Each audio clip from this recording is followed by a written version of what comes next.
বাচ্চাদের twinkle ডায়াপারে blade পাওয়ার অভিযোগ এনেছেন নূরজাহান রুমকি নামের এক মা। নিজের ৮ মাসের বাচ্চার ব্যবহৃত ডায়াপার পরিবর্তন করতে গিয়ে তিনি এই ব্লেড দেখতে পান।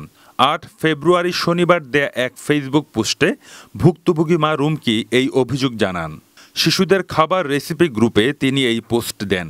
এই গ্রুপটি মূলত বাচ্চাদের নিয়ে কন্টেন্ট, মতামত এবং অভিজ্ঞতা শেয়ার করার প্ল্যাটফর্ম। নূরজাহান রুমকি লিখেন, আজকে সকালে উঠেই এ যেন এক ভয়ঙ্কর অভিজ্ঞতার সম্মুখীন হলাম। আমার ৮ মাসের বাচ্চার ডায়াপারে বড় ছুরি পাওয়া গেছে। মানুষ কতটা খারাপ হলে বাচ্চাদের এমন একটি সেন্সিটিভ পণ্যগুলোতেও এমন কাজ করতে পারে। কিছু দুষ্টু চক্রান্ত মানুষদের হাত থেকে ছোট বাচ্চারা নিস্তার নেই আজকাল। টুইঙ্কেল ডায়াপার ভালো একটি কোম্পানি জানতাম, কিন্তু আজকে তারা ধারণাটা সম্পূর্ণ ভুল ধারণায় রূপান্তর করে দিল।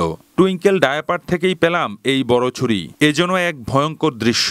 উল্লেখ্য, স্যাভলন টুইঙ্কেল ডায়াপার এসিআই গ্রুপের একটি পণ্য।